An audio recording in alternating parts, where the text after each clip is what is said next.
Okay. I am the chairwoman of the Parks, general chairman of the Bonds, Parks, and Recreation Subcommittee. And I have to tell you, I used to be on the city council, and I always wanted this chair, so I'm really glad I'm here today. But I wanted just to welcome everybody, those of you who are here and those of you who are watching over the TV. And I'd like to call the meeting to order, but before I do, I would really like to thank the mayor and council and all of the city staff for all of the work you've done, and Mayor for appointing all of us. I think we're all very excited. Parks and Rec is one of the best departments in the whole city and one of the biggest, and we're just real excited to make sure that the citizens of Phoenix will know that we are going to make good decisions for them, and if not, there's always a next bond. So, but thank you very much. Let's call this meeting to order. As chairman, I hereby call the meeting to order, and we don't need a vote for that. We do have interpreters today, so if we could have the interpreters introduce themselves. Where are they? Good afternoon, Madam Chairman. Thank you. Okay. My name is Mario Barajas, and I'll be one of the two interpreters that will be serving for today. The other will be Carmen Cota. Okay. I'll now introduce myself to our Spanish-speaking audience. Buenas tardes, mi nombre es Mario Barajas. Junto con mi colega Carmen Cota, estaremos sirviéndoles como intérpretes para la reunión de hoy. Les pedimos como favor, si es que van a estar dando un comentario público, de que hablen lentamente y con claridad y evitar distracciones de fondo. De esa manera podemos interpretarles de la mejor manera posible. Gracias. Thank you, Madam Chairman. All right. Thank you, Mario. And I'm really glad that we have interpreter service. It just shows that we include everybody. As chairwoman, I'm going to discuss public comment, but before I do, let me start on my right. And Jerry, you want to introduce yourself? I want the board to self-introduce. Gary Casa. Okay. Ellie Perez-Pulowski. Jeff Spellman. Dana Burns. Brett Hunt. Right, and we do have a couple of other people who aren't here today, and we don't know if they're going to call in or if they're going to come, but we do have a quorum, and I'd like to welcome everybody, and let me discuss public comment. There'll be a public comment period at the end of today's agenda, which will be up to 30 minutes in length.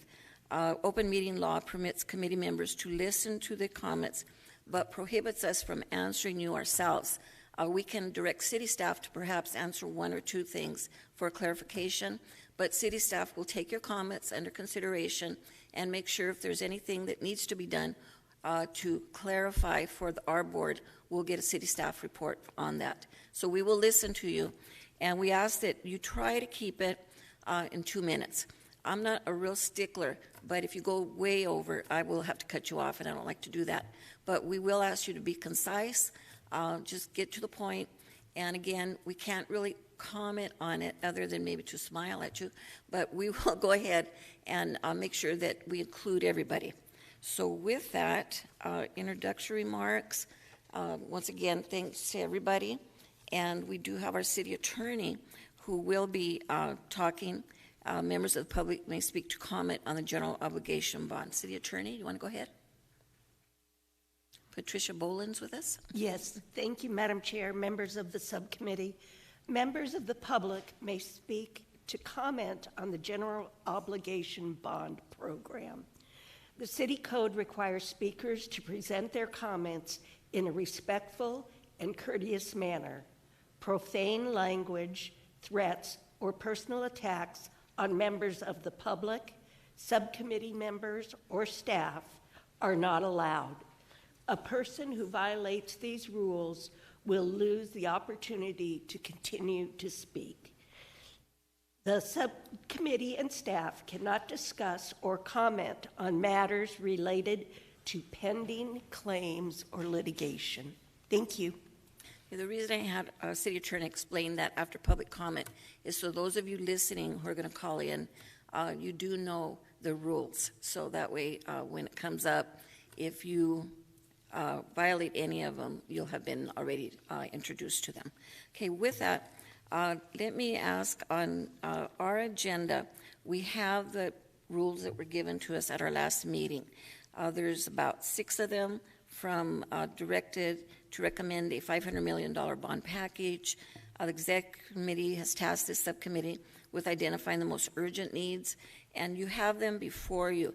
Are there any questions from the subcommittee on these? I know some of you were at the meeting the other day, and they're pretty simple. They just kind of give us where we could go. Staff's provided a starting point through capital needs study. Subcommittee will also be hearing from members of the community. And overall, the prioritized needs identified by staff exceed the $500 million bond total. So through this process, we got to pay a lot of attention because we may have to cut off some of the prioritized projects or reduce them in scope.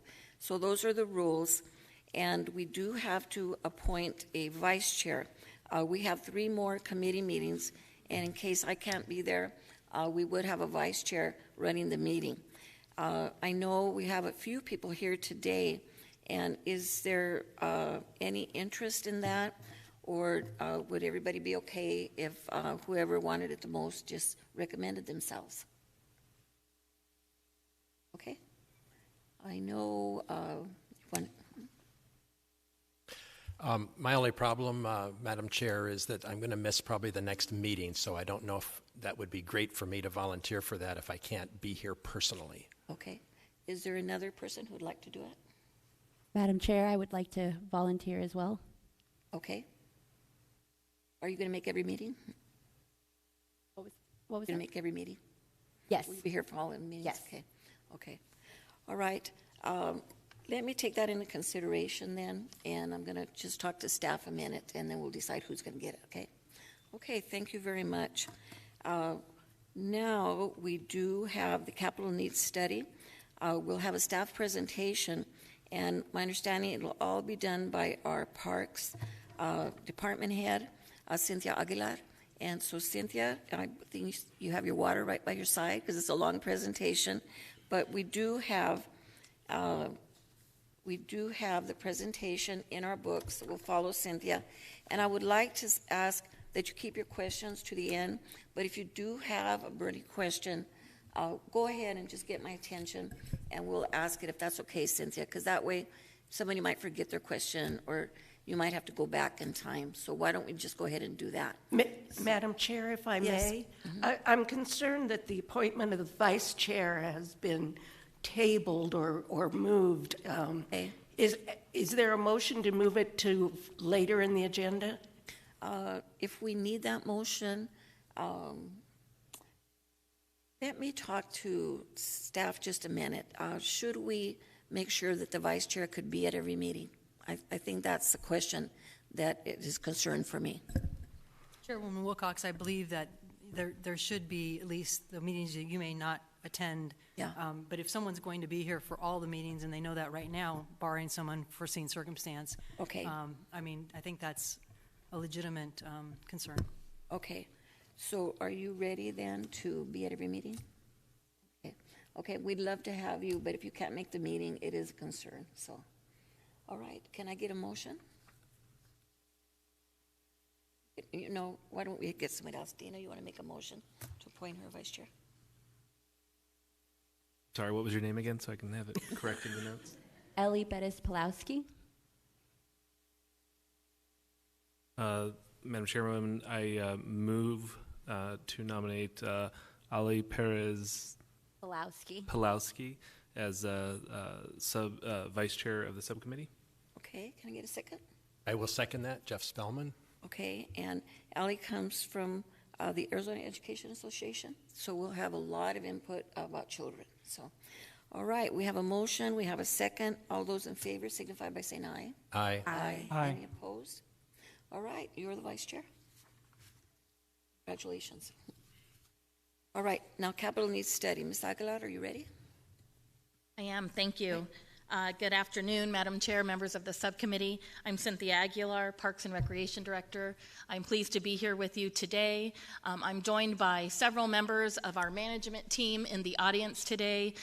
They've been working very diligently to prepare information on the projects you're going to hear about today, and they're also here to help me answer any questions that may come up after the presentation. On behalf of our team, we're looking forward to working with each of you throughout this process. I wanted to begin my presentation today with a brief overview of the Parks and Recreation Department. I know many of you know the work that we do, but our mission is to build healthy communities through parks, programs, and partnerships to make the city a better place to live, visit, and play. We certainly want to provide a diverse parks and recreation system that has something to offer everyone. We are fortunate to have one of the largest municipal park systems in the country, with more than 41,000 acres of desert parks and mountain preserves, more than 200 miles of trails, and 185 parks. While this list is not inclusive, I've highlighted some of our key amenities, which includes 32 community centers, 5 sports complexes, 29 pools and 11 splash pads, 12 dog parks, 8 municipal golf courses, and 8 lakes, as well as 6 skate plazas and 3 skate parks.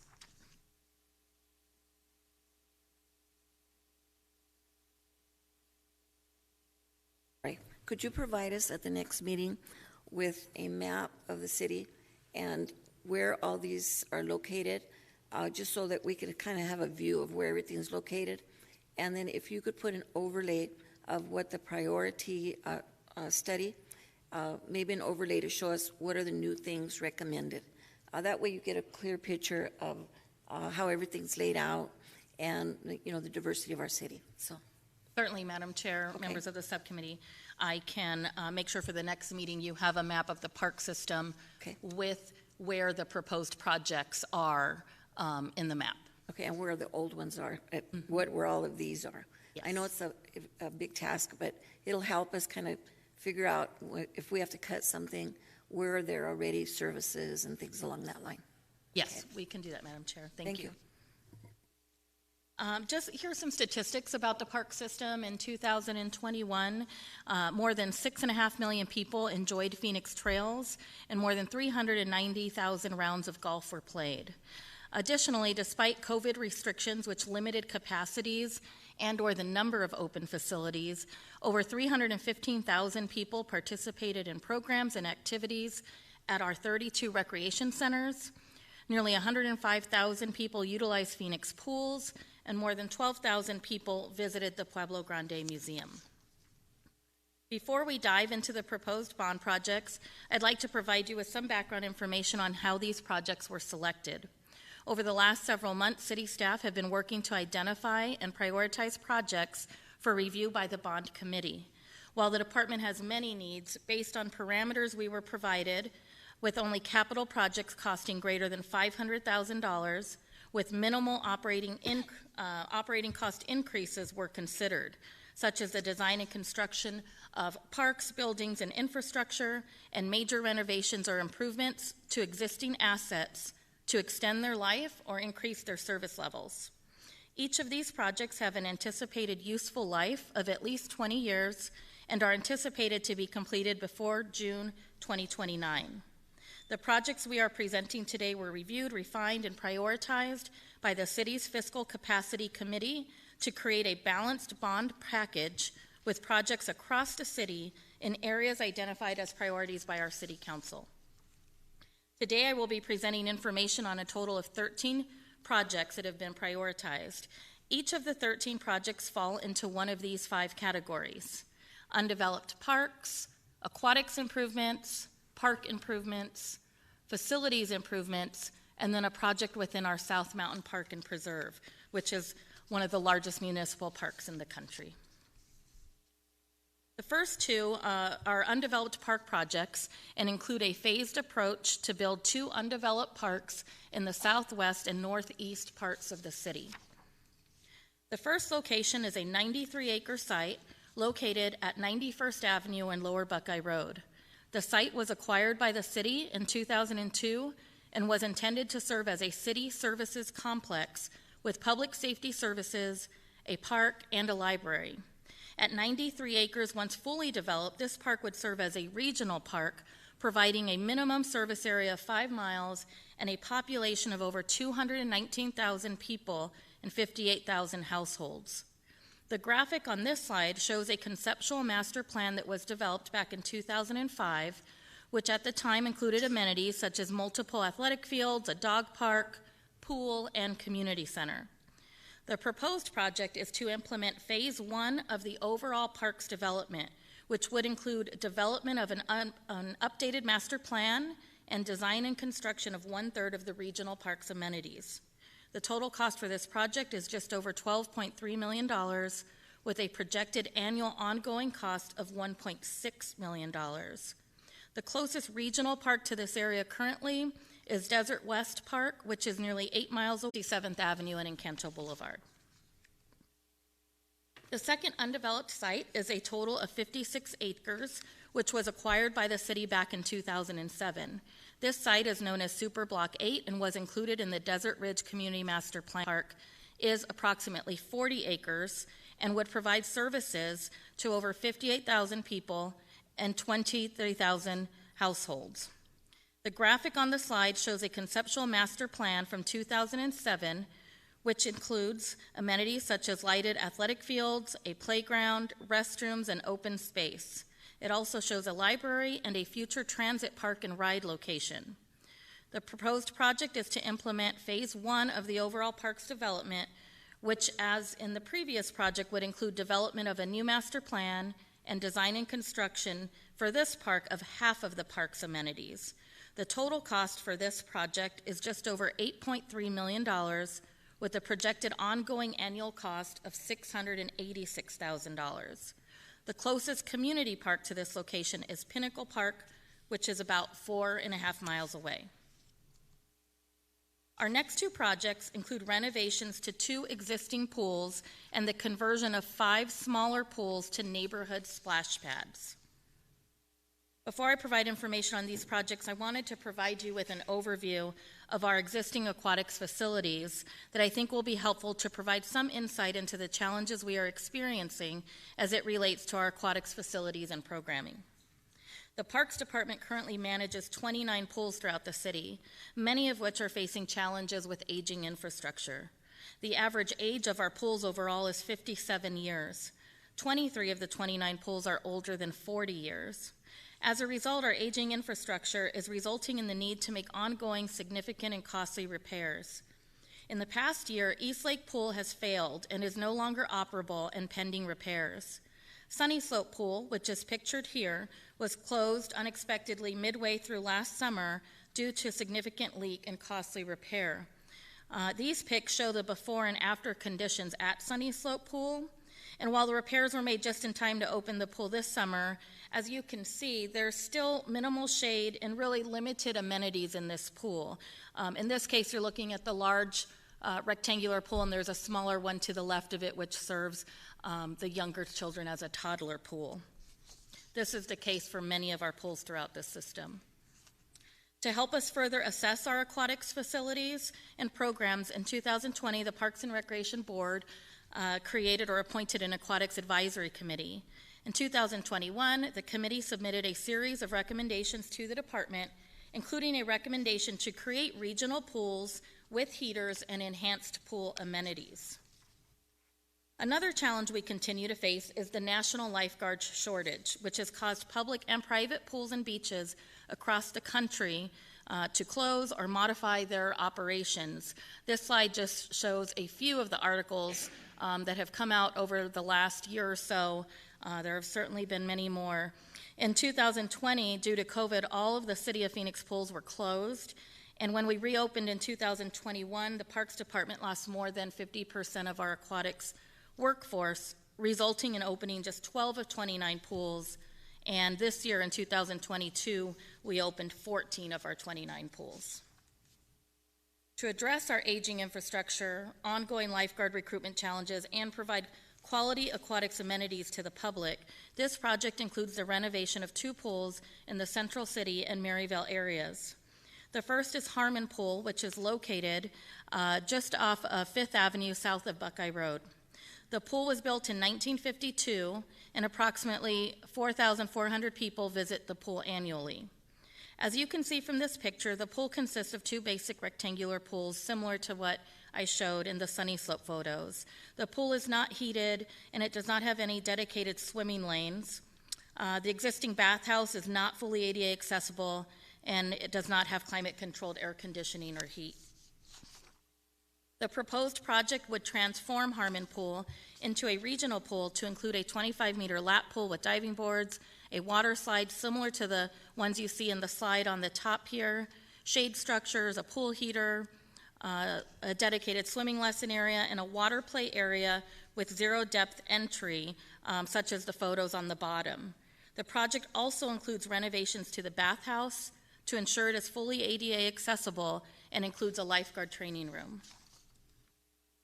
Regional pools are intended to be enhanced destination pools for the immediate and neighboring communities. Therefore, this request includes the conversion of 3 nearby pools into neighborhood splash pads that would be open beyond the typical 8-week swim season.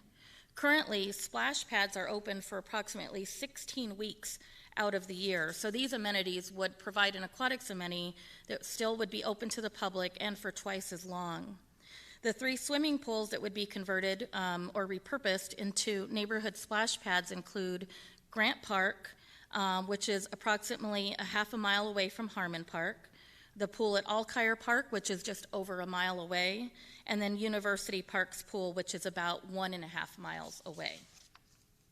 These 3 pools would be repurposed into splash pad / water play areas similar to the ones you see in this picture. So this is truly intended to still be an aquatics experience with a lot of different amenities that again would be open for a longer period of time to the neighborhood. The total cost for this request is more than $12.7 million with a projected annual ongoing cost of over $71,000. The second pool that would be renovated and transformed into a regional pool is Maryvale Pool, which is located at 51st Avenue in Campbell. The existing pool was built in 1958 and is popular with more than 21,000 people using the pool annually in a typical year. The pool is not heated, and repairs will be needed soon to the aging shell of the main pool.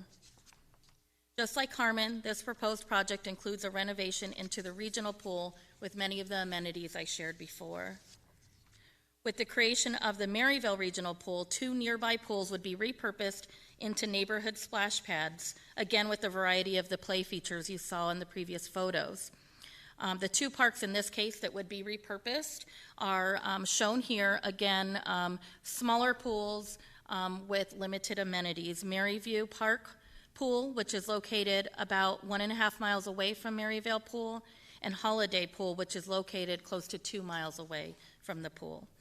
The total cost for this request is over $14.3 million with a projected annual ongoing cost of over $256,000. The next 4 projects fall under the park improvements category. I'll start with Margaret T. Hance Park, which is a 32-acre park that was built in 1990. The park serves both as a neighborhood park and a special event space, hosting thousands of people each year. The park is also home to Burton Bar Phoenix Library, Japanese Friendship Garden, Irish Cultural Center, and Phoenix Center for the Arts. The park is undergoing a major revitalization effort thanks to a public-private partnership with the Phoenix Community Alliance and Hance Park Conservancy. Significant improvements have been completed on the west end of the park, including a 20,000 square foot Fiesta Bowl play area, escarpment and landscaping design elements, and construction of a new Republic Services garden, which is scheduled to be completed in January of 2023, just before the Super Bowl. This graphic displays an aerial view of the current Hance Park Master Plan. The project that I will go over is focused in the area outlined in red, which is a part of the park immediately west of the Central Avenue Bridge. While some sponsorships have been obtained to help with the improvements, the current revitalization project is still dependent on fundraising efforts through the public-private partnership. The proposed project would help continue the momentum of these revitalization efforts by focusing on needed improvements such as improved entryways into the park from Central Avenue on the north and south sides. This would create greater pedestrian access and connectivity, as there is also a light rail platform and station on Central Avenue. Currently, these ramps leading into the park have many blind spots and minimal lighting and cause safety concerns. The project also includes creating additional valuable open space, including a hill feature, a water play area, new lighting, pavers, and a defined tree grove with additional shade and seating. The total cost for this request is more than $17.8 million. The next project is the Mountain View Community Center and Sports Complex. This facility was deeded to the city in the late 1980s and previously served as a private racket and sports club facility. When the facility was obtained, approximately 20 tennis courts were removed due to their poor condition. Currently, 6 tennis courts remain on the property, in addition to sand volleyball court, basketball, a playground, a swimming pool, and a community center. Due to the unique nature of this site and the rise in popularity of pickleball, this project would include construction of 16 new pickleball courts, renovation to the existing courts to include new chain link fencing, sidewalks, seating walls, lighting, chilled drinking fountains, shade, and much more. The total cost of this request is just under $1.2 million. Cynthia, can I just have a break? You know, on the pickleball, can you explain what it is, just for people who are listening might not know? Sure. People, I might turn it over to Inger, but people describe it as a cross between tennis and ping pong. There's shorter courts, but I'll let Inger's an active player, so I'm going to let her explain it. Madam Chair, members of the subcommittee, it basically is a sport that all ages can play. It's a very level playing field. Pickleball is a combination of, a lot of people say, of ping pong, badminton.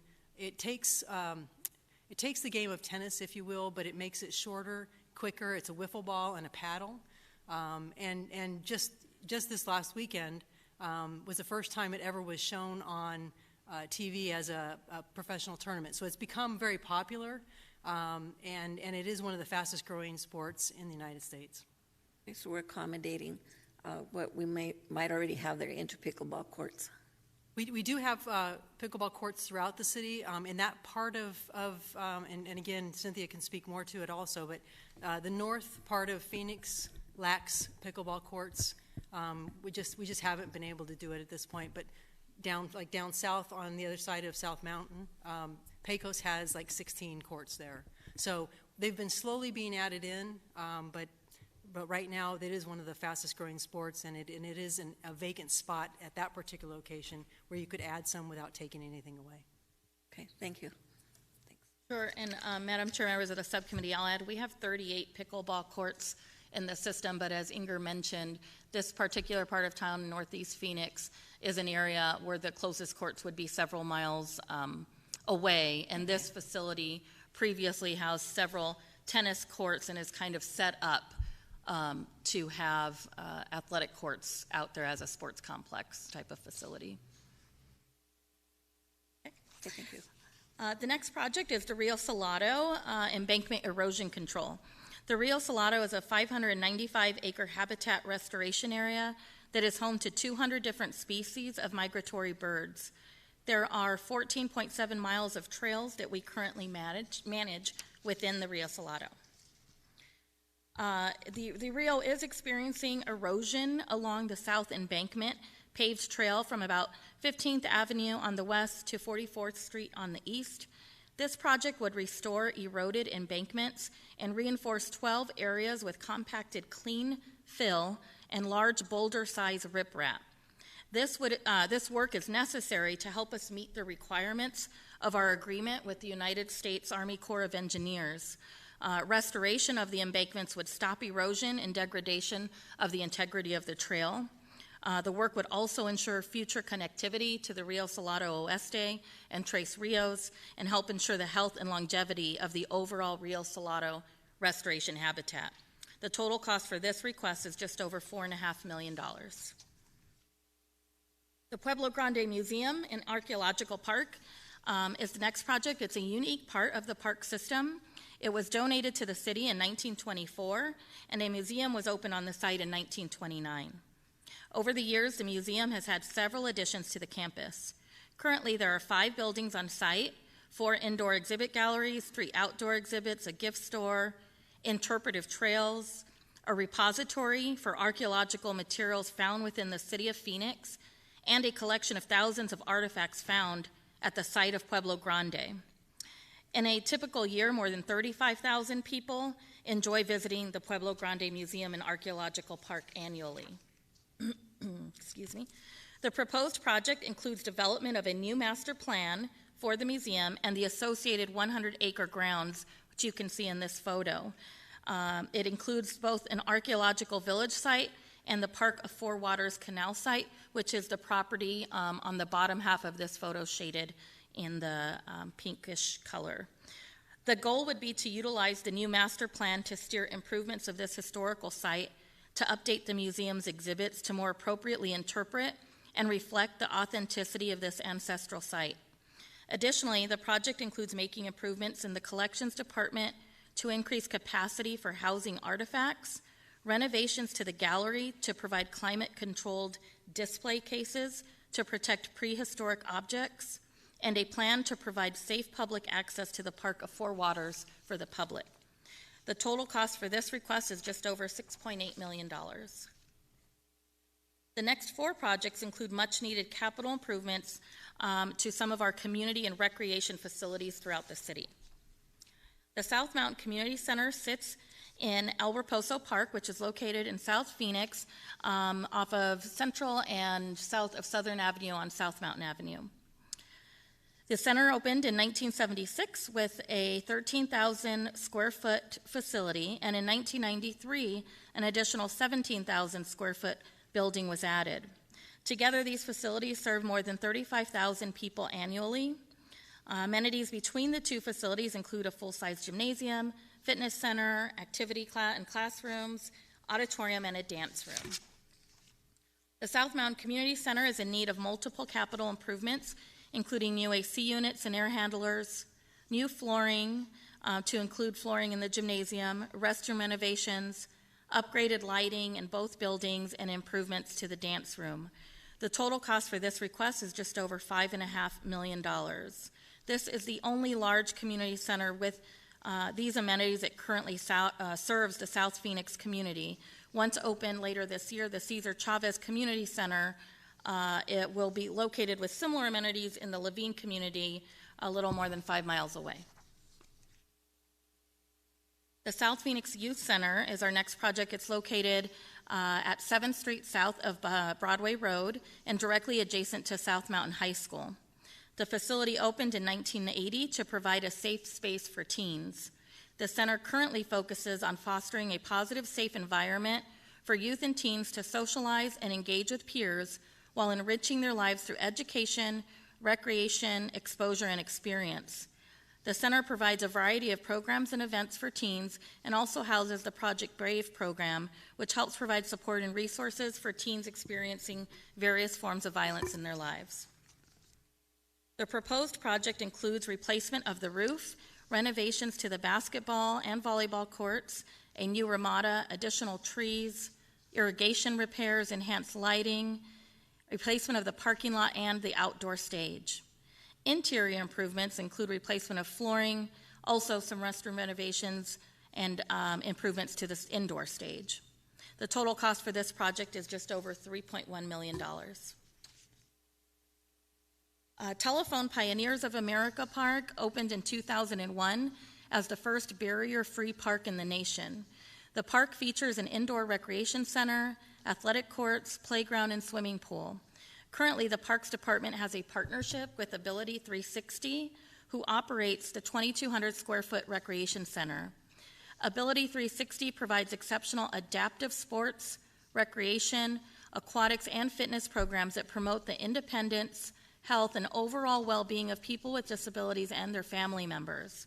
This project would help renovate the recreation center to comply with current ADA standards and provide additional improvements throughout the facility and park to include reconfiguration of doors and entrances, upgraded accessible restroom facilities, replacement of the aging fire suppression and intrusion alarm systems, flooring replacement, as well as renovation of the basketball court, demolishment of the unused handball and racquetball courts to provide open space for the community, as well as replacement of outdoor fitness equipment, upgraded sports lighting, and replacement of interior workstations. So certainly a lot of need here, and this request is for more than $2.7 million to complete these improvements. The Washington Activity Center is next, and it's located at 23rd Avenue south of Glendale Avenue. The center opened in 1969 with a 9,600 square foot facility and a 7,600 square foot auditorium. A separate 15,000 square foot gymnasium was built in 2008. More than 18,000 people participate in activities at the Washington Activity Center annually. This project would include multiple capital improvements needed within the community center and auditorium to include replacement of the aging intrusion alarm system, repairs to classroom ceilings that have been damaged from previous roof leaks, walls and cabinets, renovations to restroom facilities to include upgraded flooring and fixtures, replacement of the exterior security doors, and upgraded lighting throughout the facility. The cost for this is just over $3.6 million. The next project includes roadway improvements within the South Mountain Park and Preserve. South Mountain Park was established in 1924 and is one of the largest municipal parks in the country. The roadways are shared by over 2.5 million yearly visitors, including motor vehicles, road bikers, mountain bikers, equestrians, and hikers. The park includes many blind corners, narrow sections, and steep mountain grades. There are 15 miles of roadway within the park that are in need of significant repairs, including repaving and structural improvements. The photos in this slide just show some of the damage that exists, just as a sample of the conditions that exist along the entire 15-mile stretches that we're describing today. This work is naturally critical to maintaining safe roadways and access for the public. The total cost for this request is just over $15.5 million. Ms. Aguilar, if I could ask a question. Yes. Does this include the area around Ramadas? Is it just the roads around Ramadas? Or? Madam Chair, members of the subcommittee, this particular project is specifically for roadway improvements throughout the park. I can share that South Mountain is approaching the 100-year anniversary in 2024, so there is currently some funding set aside for improvements, and we project that some of those improvements will take place to the activity complex that you are asking about. Okay. Thank you. Also, I would like to add that the department has provided a list of future capital needs projects that have also been identified. While we will not be doing full presentations on these projects, you do have a list of these. I am prepared to provide information on any of these projects at the request of the subcommittee. There is a list of them on these slides.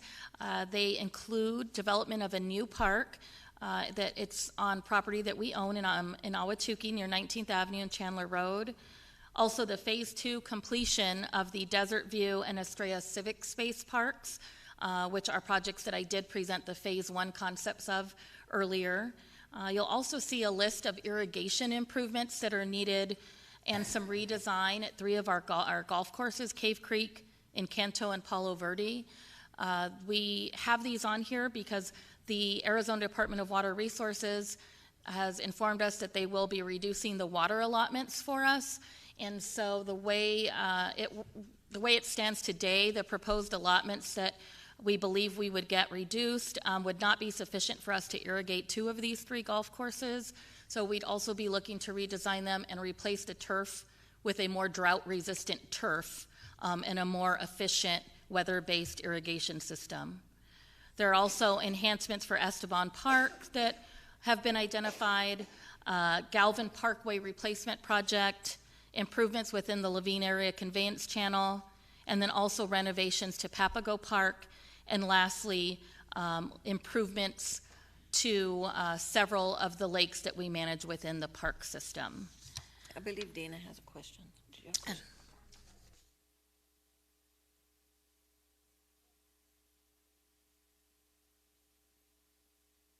Sure. I actually am prepared to pull up a slide on that.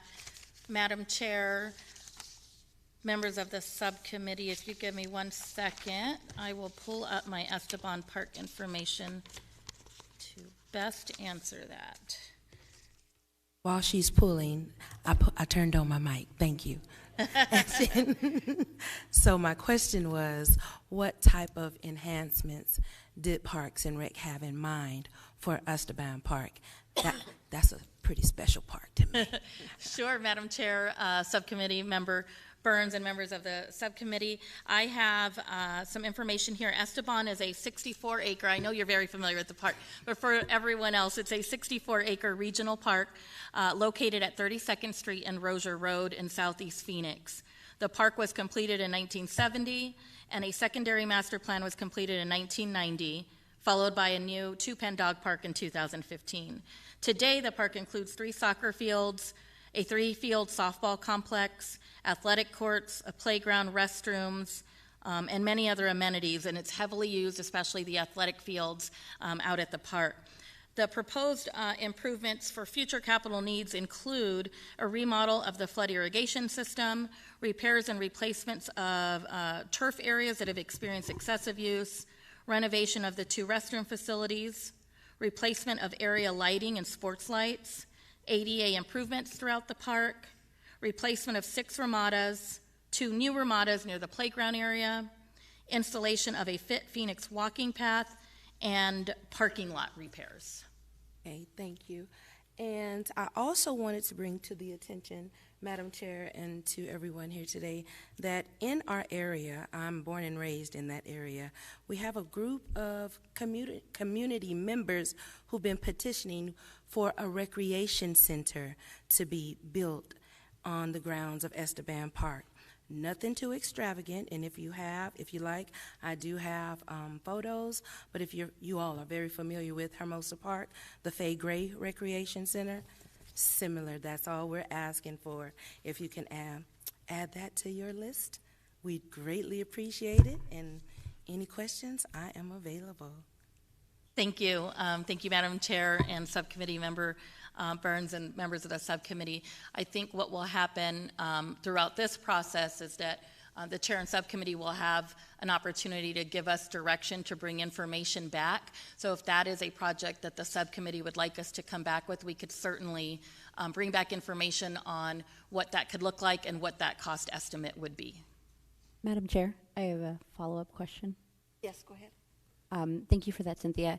It was my understanding that at some point after the dog park was built in 2015, there was some plan or improvements made to ADA. Then my understanding now is that there have not been ADA improvements? Madam Chair, subcommittee members of the subcommittee, we have made multiple improvements over the years out at Esteban. As years progress and the ADA standards continue to progress, we always strive to meet the latest standards. So we have made other improvements. We could certainly provide a list of what those improvements are at the next meeting if the subcommittee desires. This is just what I described would be overall more capital needs. And while we go in and do these capital improvements in the parks, we always take those opportunities to do the additional ADA improvements that might still be needed as some of those requirements continue to progress. Wonderful, thank you. It is also a very special place because I was there for the first dog park opening south of the river, Esteban Park. Madam Chair, members of the subcommittee, if I can add to that, I think the ADA comment you were thinking about was the access to the playground. That has been done. And also there was an access around the park and into the park, so those have been done. Great, thank you. Okay, and let me just ask a question because we're going to soon be asking more questions. But on this, Dana has pointed out a recreation center. So you would come back with a report what that would cost and perhaps combining it with the Esteban Park enhancements so that we would then consider whether we want to add that or not. Okay. Yes, Madam Chair, members of the subcommittee, that is correct. We know the cost estimates for the improvements that I read aloud, but we could come back to our next meeting with the additional information of what it would cost to build a recreation center there. Okay, and one other question. When you say this is a second priority, does that mean the second bond that will, when we had the meeting, everybody said we'd come back in 5 years with another bond. Does that mean the second bond when you say second priorities, or does that just mean it would fit into the city overall budgets? As Madam Wilcox, members of the subcommittee, that would be the intent. The projects that are identified in the capital needs study as future capital needs, those are projects that could be considered for a future bond program. Okay. The intent, I know, of our city manager, the vision is to do reoccurring bond programs every 5 years. So that's the way the projects were prioritized and presented in the report. Okay, and it's up to us to look at those priorities, and if we want to shift them a little bit, recommend that. Okay. That's correct. The committees can look at all of the projects included in the study, and you could make a determination that projects identified as future capital needs by staff are actually a higher priority need. That could be your decision as the committee. Okay, thank you. So Cindy, based on this, you would present a report to us then what it would cost to do a recreation center. Yes, Madam Chair, members of the subcommittee, I'll be prepared with that information for our next meeting. If that just has to be the direction of the subcommittee. So I think there'll be an opportunity after everyone has a chance to ask questions and comments to summarize the direction that you'd like to provide us of what projects to come back with. Okay, so that would be one of the things that we discuss. Okay. All right. Yes, go ahead. Madam Chair and Ms. Aguilar, it's clear that all of these projects need help and renovations. That's great. I don't disagree with any of them. One of the things that will probably, I think, help guide the committee on prioritizing projects is where and how people are using our parks and recreation facilities. The use of our facilities, I think, has changed pretty drastically, especially since COVID. People stopped recreating inside so much, and they were very much more interested in recreating outside. I know that really increased the use of our trails and those kinds of amenities. I'm wondering if you would be able to present us with participation numbers for some of these facilities, especially the community centers. What were the numbers like before COVID, and what are they like, like in the last year? In these facilities, and just trying to judge how people are using them and where we ought to prioritize those sorts of things. And then I have a second question, if I may, yes, Madam Chair. Mm-hmm. I noticed in some of the other subcommittees that there were some recommendations for pursuing grants to leverage the bond dollars. And I know you and I have had some conversations about that. Would it be possible for the department to bring back to the committee the opportunities that there might be to apply for and acquire federal grants? The ones that I'm familiar with are things like Land and Water Conservation Fund. There are also numerous transportation enhancement grants like Safety Lou, those types of things. Could you bring back information of those things that might be available to us? And also, as we talk, maybe the pros and cons of going after those kind of grant dollars, whether or not it's decided to move forward in a leveraging type of opportunity, or whether it presents itself for opportunity for pursuing other projects separately and independently with those type of grants.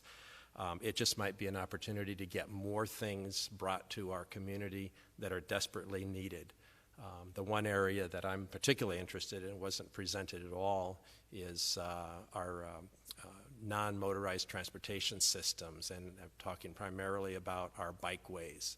And there's nothing in here for bikeways, and they're in desperate need of renovation, and lots of people using them.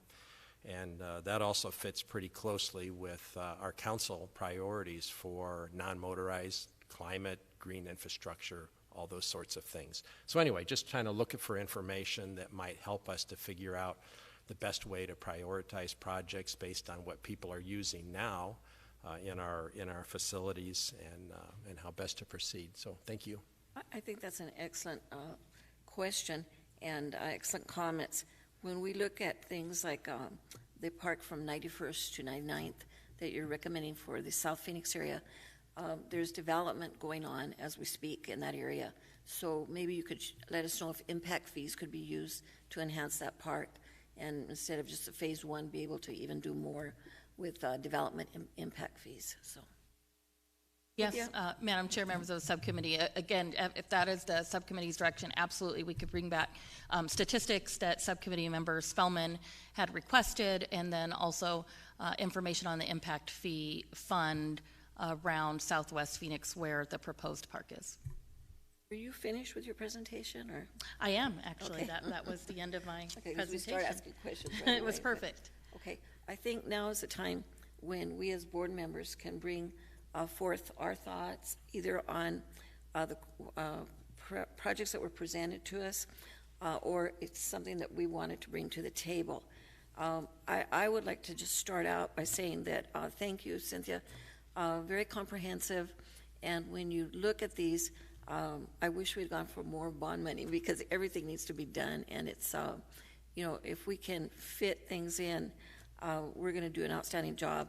I had a couple of questions on the lifeguards. When you talk about heating pools at Harman and I believe Maryvale, are they going to be facilities where lifeguards can be trained? Yes, Madam Chair, members of the subcommittee, that's a great question. With the installation of heaters at both of those locations, we would now have the ability to conduct year-round lifeguard training and certification opportunities.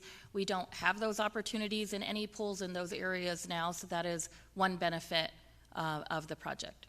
That'll be great. I've often thought that some of our kids in the inner city and the South Mountain area go to either they go to Cesar Chavez or Central or North, and they have to go a long way to get lifeguard training.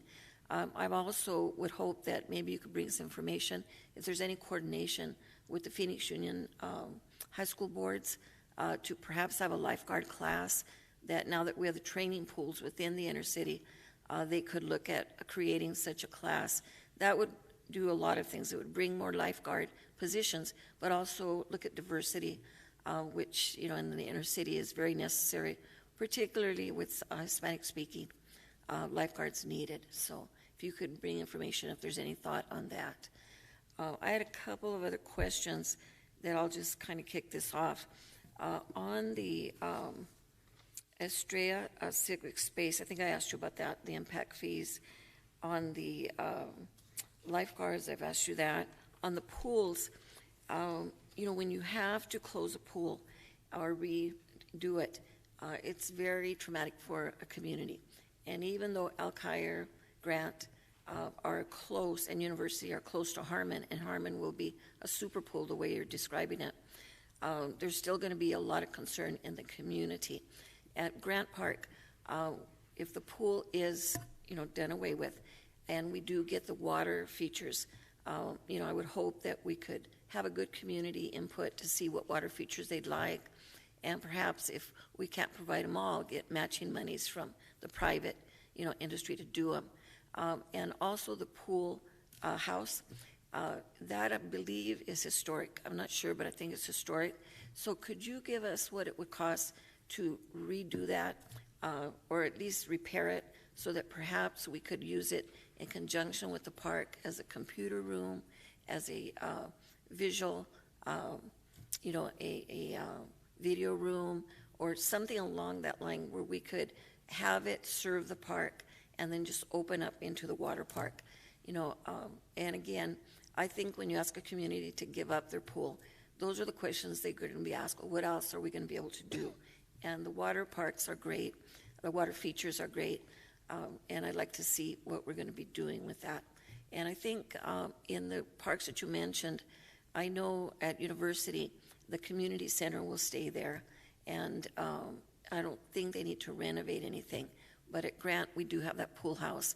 And Alkire, I don't believe their pool house is historic. But that's the one thing. And also, if you could throw in the mix, looking at putting a gazebo at Grant Park, that would do it. The other question I have, and this is a little bit out of the box, but many times when the budget set the bond guidelines, they said 500,000 or over. And I would like to see if it would be possible to do a fund of 500,000 and have it available for some of our smaller parks and areas to do special things, like sand under their volleyball courts, do things that would bring special, smaller uses, but would still be available under the bond. It could be a program that the city runs, but people in the neighborhoods could perhaps appeal to fund something that their park needs that is under $500,000, but would bring a lot of joy to the community. There's all kinds of those cartoon characters sometimes at other parks that you see, outdoor exercise equipment, things that don't cost, $500,000. But if we could have a fund made available that would fit the capital needs of, the parks, a bond, that would be something I'd like to see if there's an interest by this board and then in the future, the city council.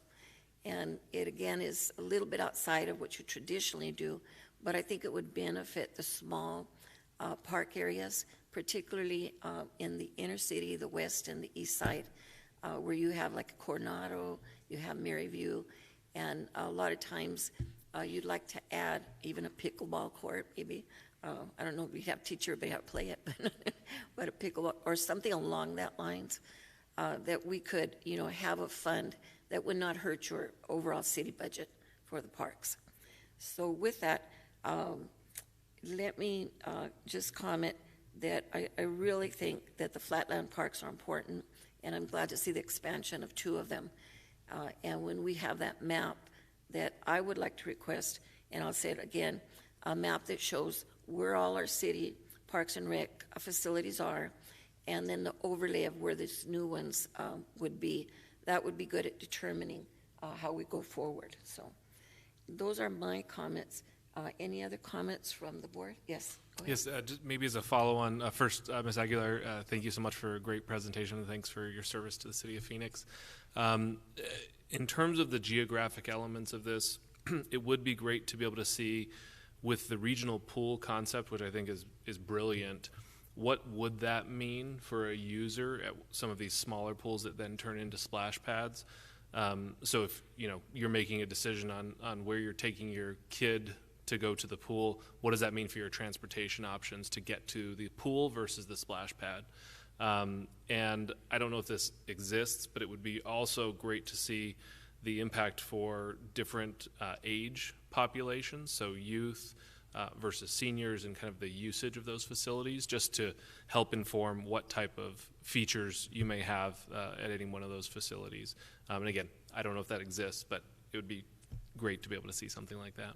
Sure, Madam Chair, Subcommittee Member Hunt, and members of the subcommittee, we could certainly, at the direction of the subcommittee, come back and provide that information to you. We will look at what kind of data. We have a lot of data. It may not be exactly like that, but we can certainly come back to get to your intent of trying to understand the types of users we have and what kind of existing aquatics programming they're participating in right now. And then to your point and question of transportation and kind of what that looks like in terms of getting to these pools or splash pads. I think that goes along with his question concerning the statistics, how many people are using them, and those 2 questions could probably be combined. So, I have a question. This could be difficult to quantify in maybe a request that you just can't do, but as I look at these projects and I see the money and maybe see a map, but I would love to know the impact on the surrounding neighborhood. Because Phoenix is so large and all of this is so varied, and I don't have a feel for it. And it would be, again, if it's possible, maybe it isn't quantifiable, but it would be, I think, good for me to know the impact on the neighborhood that each of these projects.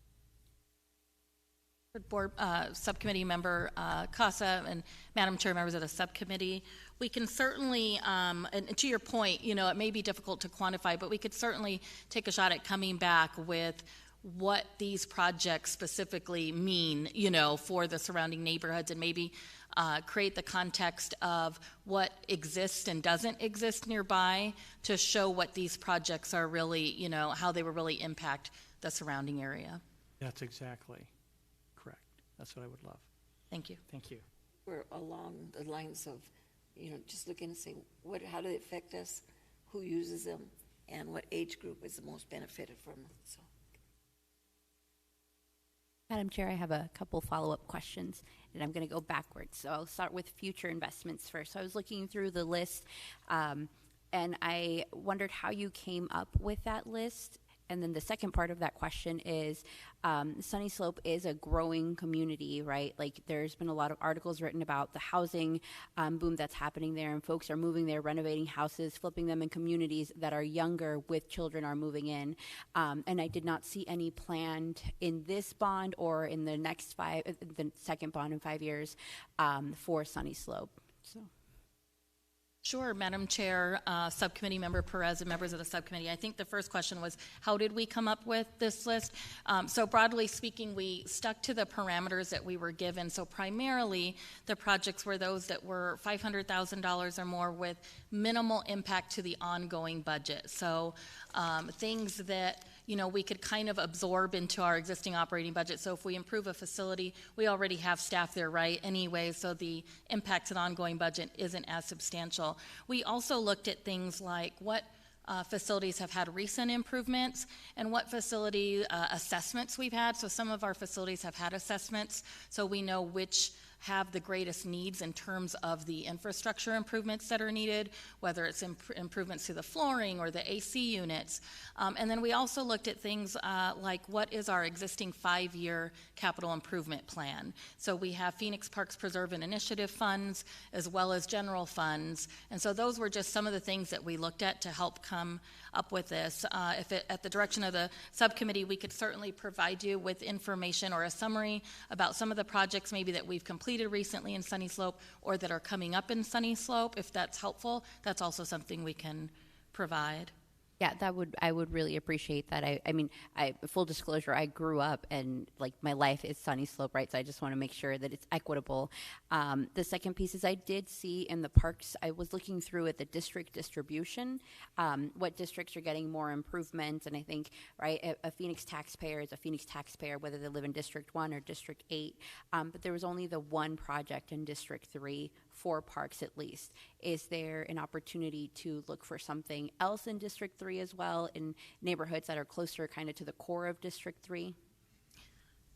Madam Chair, Subcommittee Perez, and members of the subcommittee, yes, I think how we could get to that is if the subcommittee directs us to bring back this information specifically after you receive the information on what has been completed or what's planned for Sunny Slope, that at that time you might have information you need to make a better recommendation on what maybe you're not seeing on there, and we can also come back with anything that we think is a future capital need that's not included in our current list, but would be even beyond that in the future. Well, thank you. I have a couple more follow-ups. I'm sorry, I was writing notes as you were going, and so I was like, maybe I should have raised my hand. But there was a couple of projects that did not have an ongoing cost. It had the upfront cost, but it did not have an ongoing cost. Is that, my assumption is that because it's either minimal or where we have a grant or a partnership where we wouldn't be absorbing those costs. Great question, Madam Chair, Subcommittee Member Perez, and members of the subcommittee. That is correct. So for the projects that only had cost for the project itself to complete the work, there was minimal to no impact on operating budget. And that could be, again, a renovation to a facility or park that already has staffing, so it didn't create an enhanced need to hire additional people or cost above and beyond what our budget is already.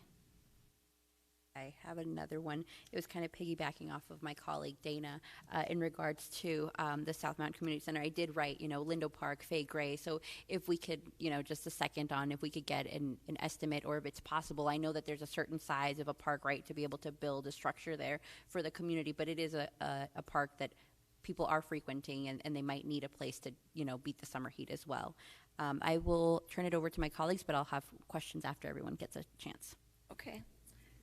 Are there any other questions or something that would like to be brought up? Let me kind of summarize and what? I did. Yes, go ahead. Chair. Ms. Cynthia, did I hear during your presentation about East Lake Park, the pool, it failed? Is it now closed? Madam Chair, Subcommittee member Burns and members of the subcommittee. It is closed. It was closed this summer, and we are working with the neighborhood. We have worked with the neighborhood to identify a plan to rebuild the pool. So that pool is also going to receive renovations, a water play area that's enhanced with additional amenities. And so that's why it's not included in this project, because those plans, or in these lists, because that project is in the planning process already. That's in your regular budget. That won't be in the bond budget. That'll be in your regular budget. Okay.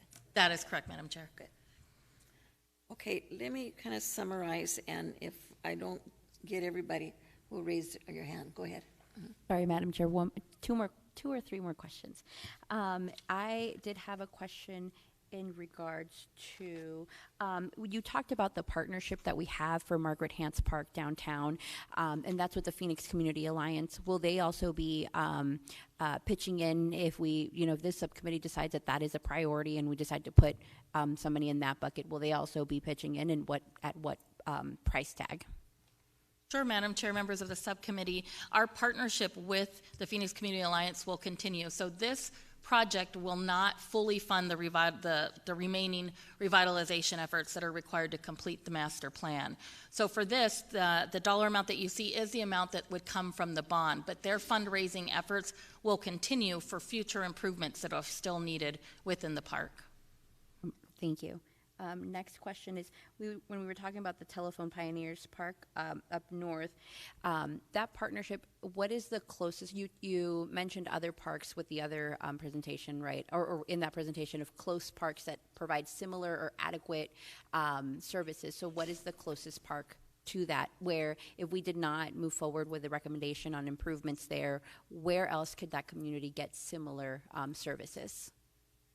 Madam Chair, members of the subcommittee, Telephone Pioneer is unique because Ability 360 focuses on special programs and opportunities for individuals with disabilities and their families. We do not run ourselves another facility that offers targeted programming. We do incorporate adaptive recreation programming in all of our community centers to some degree, with some offering more than others. So it would be the only one that's solely dedicated for that in the city. Thank you. And then my last question on pools, I promise. So it's a two-part. So if we're going to be renovating pools, right, and adding the heat to have a year-long training, how are we going to focus on recruitment for lifeguards? Because I can tell you that the only way that I knew that the city was recruiting folks was an online ad, and I don't even recall if it was in Spanish, so that's one. So maybe looking into partnerships with every high school that has a swim team, right? We should be partnering with them to recruit these young people, so they can keep practicing and be great, throughout the summer. And then the second part is, then are we going to be able to open up the pools in the Arizona winters or the Phoenix winters? I know we have cold winters, right, but a heated pool then provides that opportunity. We do have a lot of folks, from Canada that come by and they hang out at our pools in the winter because our winter is not a winter to them. So are those opportunities available? Yes, so Madam Chair, members of the subcommittee, to your first question, yes, our staff work very, very closely with all of the Phoenix high schools currently, and they go out and they meet with students, they go to lunchtime events. We're finally able to do that again post-COVID. We had a unique partnership with Bourgade High School where there was a class offered for credit to those high school students that we think could be a good model to continue. They're exploring many, many avenues on recruitment efforts to help with that ongoing challenge. So definitely a plan in place to help with that. And then the pools year round. And so, yeah, you touched on something important. The numbers that are included for the projects to upgrade Maryvale and Harman Pools into regional pools do include a heater, and they do include the opportunity for staffing to offer year-round lifeguard certification classes.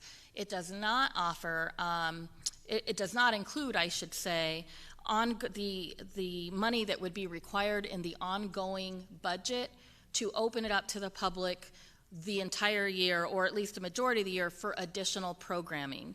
And so we did look into that. Unfortunately, it was after we got through this process and it was published, but I'm glad you touched on it. It's about another $205,000 of an impact per pool to the operating budget if we were to expand those pools to offer near year-round programming. And so that could look like lap swim, swimming lessons, water aerobics, things like that, which are common in other year-round type of facilities. Great. Thank you, Ms. Aguilar. And Madam Chair, members of the subcommittee, if I could, those ongoing operational would be addressed in a budget process that is the operating budget versus this kind of a process. So those, if these facilities come to fruition, those could be addressed at a later point. Okay.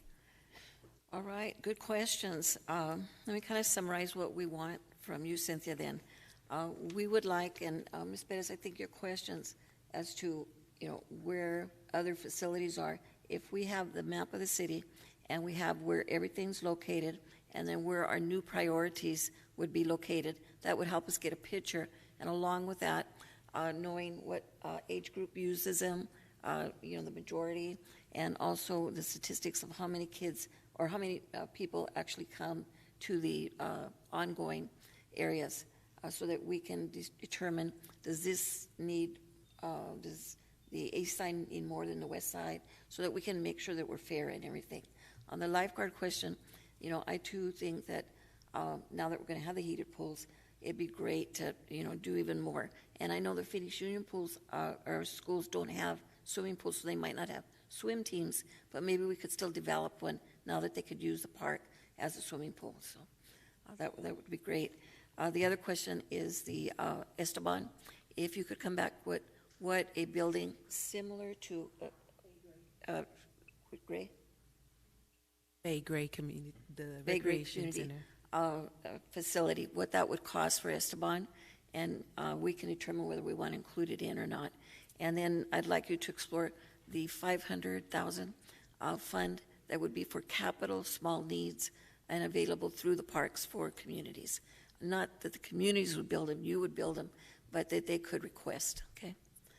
And I think I covered everything that everybody requested. Everybody okay? Okay, Ms. Perez? No? Jerry? Okay. Madam Chair, I think there was a question about bike lanes. The what? Madam Chair, from Okay. Member Spellman. I don't want to speak for you, but I think that that's important as well. Which one? The grants? Yeah, I'm not clear, Madam Chair, and Ms. Aguilar, hopefully I was clear about that, about looking at those needs and opportunities of those bikeways and those opportunities. I'm not sure either. I'd like to know a little bit more about the Rio Salado bank erosion and whether restoration of the bikeway along that section is included in that project or not. I know there's a lot of washouts along that bikeway on that south side there too, so I'm not sure if that's part of it or not. I see some tree planting going on along the Rio Salado. So again, if we can look at those opportunities for bikeways and non-motorized transportation and what fit with the green infrastructure and climate issues and stuff in our city, I think would be really helpful. Thanks. Along that, I'd also like to explore whether the Maricopa County Flood Control District could add to that. When we built Rio Salado, the Flood Control District, along with the federal government, gave quite a bit of money. And they do have a section in the flood control that allows for needs of the community that would enhance the flood control projects. So perhaps we could, do a little bit more with that too. And you also mentioned grants. If you could just give us a little bit of information on what grants you're looking at, and if any of these could be like matching grants and things along that line. I know we've given you a lot, so I'm sorry, and we didn't even have our full committee here. But okay, so that's summarized. We do have now public input. The lawyer has explained what the rules are, and we'll be as flexible as we can be. We have a total number of speakers, 10.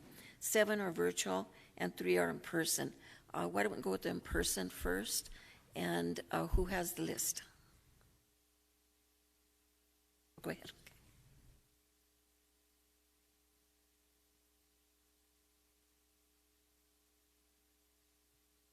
Okay, our first in-person speaker, Cindy Gagan, followed by Joan Ketchner.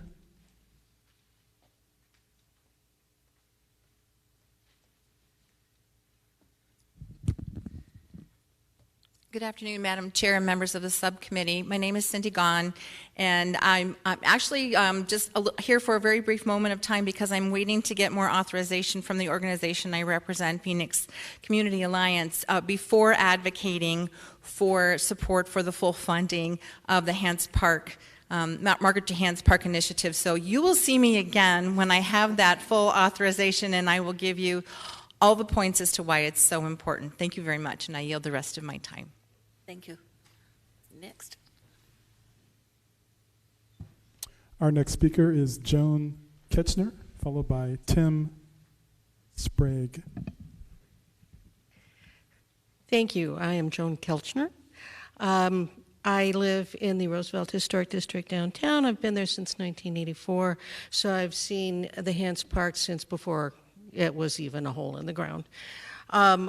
I was also on the Planning Commission for a long time, and at the end of that term that I was spending there, I found out about park conservancies that happened in other cities. Several of us who live and work in the Roosevelt neighborhood, including Mr. Sprague, who will be speaking next, got together to put together the Conservancy. And what it is a group of all of the organizations in and around Hance Park. That's neighborhoods. That's the sister city cultural centers, the public facilities such as Phoenix Center for the Arts and the library. It's all those entities, and I have to bring that up because we only found out about this bond committee on the 2nd, and you would have probably a lot more speakers today, but all of us have had to take this information back to our separate organizations to do that organization, get the beautiful letter of support for this, and bring it back. So you're going to be hearing from a lot more people. In the meantime, I've been on a number of these other committees planning this current plan of the park and the renovation, and we started the Conservancy talk 2008, though it didn't become completely legal until 2012.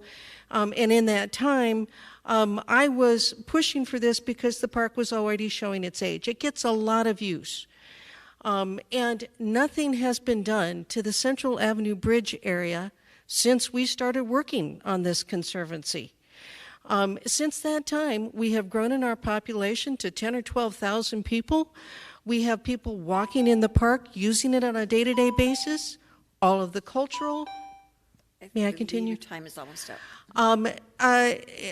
All the cultural amenities around it are using more and more. There are larger and larger regular fiestas, facilities, events going on, as well as the big things like the Super Bowl, which will be coming along. In the meantime, the Central Avenue Bridge, which is such an interesting and unique feature to allow people to walk all the way from 3rd Street to 5th Avenue without crossing an actual street, so it is completely accessible when we talk about accessible. Okay, Ms. Ketchner, your time's up, but we'll be looking forward to your letter of support, and hopefully you put some of this in it. Okay. Okay, thank you. Thank you.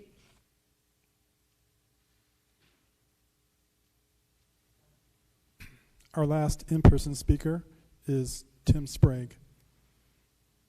Sprague? Madam Chair and members of the subcommittee, my name is Tim Sprague.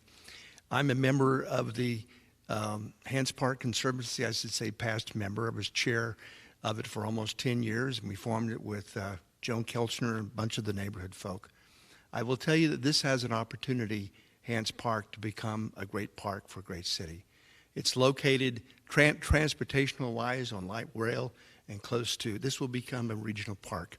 And I would like to say, as a member of the executive committee of the Phoenix Community Alliance and a co-chair of the fundraising committee for Hance Park, we are dedicated to commit and to complete the funding with the city as a private-public partnership to make Hance Park become the reality that we think it can be. The most important thing about this park is its location. It's center within the valley, and it has experienced this area within a mile radius of the park exponential growth over the last 5 years. And this is a place where Phoenix can really make a statement. As Joan said, the Super Bowl will hold its main activities there. That's where we will have the March Madness, hopefully, the year following, and it's an opportunity for us to show what Phoenix is like. And just know that our continued support will be there, and we hope that you'll back the allocation that's been suggested. Thank you. Thank you very much. We'll now go to visual. Our first virtual speaker is Stacia Hurst, followed by Jeremy Thacker. Stacia, are you on the line? Stacia is not on the line. Our next speaker is Jeremy Thacker, followed by Lou Laws. Jeremy, are you on the line? I am. You may proceed. Can you hear me? Yeah, thanks. I am a little bit surprised that there's been so little mention of the 3PI funds because most of these projects should already be paid for. We all pay extra in sales tax specifically for capital improvements and parks. It's why we're asking for so much extra money is beyond me. The audacity to ask for money for the golf courses is next level. The golf courses, once again, as Ms. Aguilar is very aware, do not serve 300,000 citizens. That is a flat out lie. 35 to 40,000 people use the golf courses. They use them maybe 10 to 15 times, but that's 1%, 2% of our population, not 10 that's using the golf courses. And 20% of our developed parks lands are used for the golf courses. 20% of developed parks lands. They use 1.3 billion gallons of water. They paid $24,000 for it for the three courses they're asking for irrigation. Why would we spend $24 million to change the irrigation that costs $24,000 a year? Would be if they dropped it to zero and it was free, it would be a 100-year payback. So I think there's some important questions that need to be asked, especially around the golf. And it's 20% of land is already given to them. So many resources. Golf is not a good use of funds for the overall city. And you are allowed to ask questions of commenters, by the way. I would suggest that you do that on some of these. Thank you for your comments. The questions that you've asked will be answered by staff. We did have a lot of input, so maybe Cynthia, you could talk about golf course. I don't think I saw too much on that, but we will reply to you at our next meeting. Is that correct? I'm going to let Patty chime in here. Okay. I don't believe we can respond. This is a little different than usual public comment, because usual public comment doesn't deal with the agenda items. So I think that in this limited situation, discussion of the bond program and use of the bond program is appropriate during this public comment. It's more like comments during a regular meeting. Thank you. Okay. Well, why don't perhaps the next meeting then you bring back information, how the golf courses, the number of people using them, and we can discuss it there. Okay, the next person. Our next speaker is Lou Laws, followed by Sula Mayer. Lou, are you on the line? I am. You may proceed. Good afternoon, everybody. Yeah, just real quick. I'm a Phoenix native. I'm 55 years old. Been here a very long time. I remember, being a little bit younger and watching the Margaret T. Hance Park, the deck park tunnel being built, and it really has just now struck me now that I've lived downtown for a little over 5 years, how really prescient that was to do that, to connect I-10, from the West Coast to the East Coast without, creating a hole in the middle of our downtown. And it's so unique to have this park here. And I really think that, funding to make that park really what it can be is completely in order and needs to be part of this bond. Okay, thank you very much. Our next speaker is Sula Mayer, followed by Sam Miller. Sula, are you on the line? Yes, I am. Good afternoon, everybody. My name is Sula Mayer. I'm here to advocate for funding to complete the renovation of Hans Park. What lured me to move downtown 5 years ago was the opportunity to live next to Hans Park, where I can walk and enjoy nature while in the city. Its renovation is in progress, and it will be great to have it completed so the east and the west side of the park can be connected and become a landmark to downtown Phoenix that can be enjoyed by visitors from out of town as well as the community, which has experienced exponential growth. And I'm hoping we can finish the park and make it beautiful. Thank you so much. Thank you. Do we have another person? Or? Yes, our next speaker is Sam Miller, followed by James Teeple. Sam, are you on the line? I am. Can you hear me? Yes, you may proceed. Thank you very much. Thank you very much. It's a pleasure to be here. Thank you for listening to me. I appreciate the presentation. I'm also a Phoenix native, graduated from Central High School. Betty Fairfax was actually my guidance counselor for you old timers out there. But I'm calling today in support of Hans Park and completing that funding for Hans Park.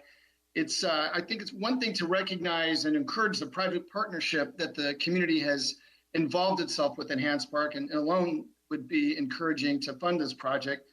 The city, as we all know, is growing tremendously, and the Midtown area is really growing exponentially. We can all see the cranes that are growing downtown, and this park is really, really heavily used. It has a tremendous benefit and effect for the community. It's a wonderfully strong recreational lifestyle and financial benefit to the community. And if you were to just come and visit to the park, take a look, you see just a veritable Norman Rockwell view of people utilizing this park. It's a picture that I've taken in my mind and posted as well. You see people having birthday parties, wedding photos, picnics, and every other kind of family event. It's a terrific park. It's a wonderful benefit to our community, and it's a great location, of course. Most of the people I think that use this park actually walk there, so it's also something that isn't going to add more traffic, and completing this project would be something that I would highly encourage you to do. Thank you. Okay, thank you very much. Our next speaker is James Teeple, followed by Christine Laws. James, are you on the line? Yes, good afternoon. Can you hear me? Yes, I can. You may proceed. Oh, very good. First of all, thank you to Ms. Aguilar for putting together such a wonderful presentation this afternoon. And of course, I also live downtown, so I'd like to speak about Hans Park. We're relatively new to the area, about 4 years, but it was Hans Park that drew us to live in downtown Phoenix. I recently joined the Roosevelt Action Association, but I'm speaking here as a private citizen. But we would probably draft a letter in support of this bond issue. The park has emerged as a real gathering point, as the previous speaker just said, for everyone in Phoenix. It's got a great playground area now for kids. I'm in the park walking my dog several times a day, on leash, of course. This tranche of funding that you're talking about, this bond issue, will really help realize the vision of Hans Park and activate those areas under the bridge and just to the east of Central Avenue, and really make it just a true focal point and center of urban life for the city. So thank you for this, for putting this out there and this bond proposal. And thanks again to the Parks Department for everything you guys do. It's just a wonderful organization. Thank you. Thank you. Our last speaker is Christine Laws. Christine, are you on the line? Christine is not on the line. Madam Chair, that is our last speaker. Okay, we've had our speakers here and visual, and good questions, good support on the projects, and we've given directions to Ms. Aguilar. When is our next meeting, Ms. Aguilar? It is 2 weeks from today, I believe. I will need to look. The 29th. Madam Chair? Yes. If I may, on your left, on your right. Okay. I'm sorry, and if this is not, if I should have asked this before, please let me know. Excuse me, ma'am, your name escapes me, but you brought up a wonderful point about the fact that you didn't know about this meeting until a couple days ago. And I wondered if there is going to be an opportunity to have these meetings at a time where more diverse community could be part of it. Monday afternoon at 1 p.m. seems to be limiting for folks, and so I'm just wondering if there's any plan to have a later, and if it's in the schedule, I think it's already on my calendar, but just want to confirm. Yes, thank you, Committee Member Perez, members of the committee. Logistically speaking, given the number of subcommittee meetings that we're having to make sure we can get done within the time frame that we're looking at, with the executive committee meetings starting in mid-October, and then City Council scheduled to take action on committee member proposed projects, we don't have the ability to schedule additional meetings. So that is why the GeoBond website went live July 1st. We're doing a lot of different marketing campaigns, opportunities to get the word out to the public. We also have ways for the public to either call the city, to email directly, to use the Go Phoenix tool. They can attend virtually. They can come in person to any committee meeting. There's multiple opportunities for the public to participate. So I wish that we could make quick adjustments and have more meetings in the evenings or on the weekends, but we just simply cannot accommodate that with the number of meetings that we're charged with getting done between now and October. If this subcommittee recommended that we could all meet, and I don't want to speak for my colleagues, we've not had that conversation, but if we said that we could meet at 6 p.m. on a certain day, is that something that's possible? I'm just concerned where we have these meetings and it does exclude certain folks of the community, right? Like if we're going to have a conversation about closing pools in communities that are going to need them, how are we then going to get that input if these folks are working, or maybe they don't know how to use, the GoBond website, or maybe that's just a language barrier? No, the direction I have received from the city manager's office is no. The committee schedule is posted, and that's what staff is going to be providing for. So no, we would not be looking to schedule an evening meeting or an alternate time based on the current committee schedule. Could we, as a committee, just request that be looked at again? I also felt that there should be at least one evening meeting so that people can, just for example, we do COVID shots for the community in my community, and we do them from 4 to 8 o'clock so that people who work can come. So if we could request, maybe ask the city manager if he could even post it Monday night. Yes, I can take that back to our city manager's office, and we can let you know. Okay. Thank you. You're welcome. Thank you very much. Thank you. All right. Good questions, good participation. Any other questions before we adjourn?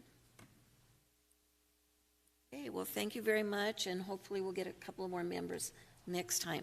Ms. Aguilar, thank you very much. Very, very comprehensive report, and we look forward to all the things we asked you. Thank you so much. Ingrid, anything you want to add? Or okay, thank you very much. Meeting's adjourned.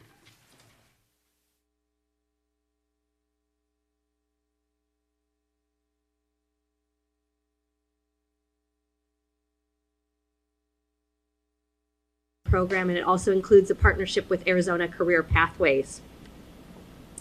The goal is to remove barriers and to elevate opportunities to advance careers with training and certifications. From tuition and books to career